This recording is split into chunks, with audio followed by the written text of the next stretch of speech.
This bonus video is a drill. It's just a drill going through basic addition, subtraction, etc. with ones. Have a go at the first one. What is 1 plus 1? It's 2.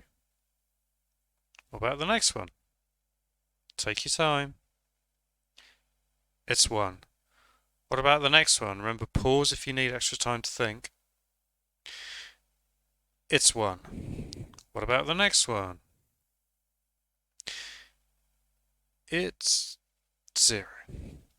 What about the next one? It's 2. What about the next one? It's 0.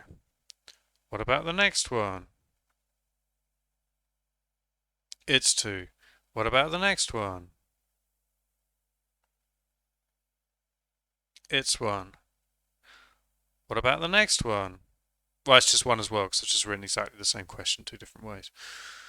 What about the next one? It's 1. What about the next one? It's 1. Last one. That's 2. There you go. It was just a quick drill. That's the kind of thing you can do on your own. You can maybe find an app or something, or you can just have it on a piece of paper. I had the odd thing like this that I found very difficult when I was initially learning maths. I just stuck it on a piece of paper on my door of my bedroom, and that just meant I saw it every day. And then after like a month, it's impossible to forget because you've literally seen it sort of 10 times a day. Okay, see you in the next video.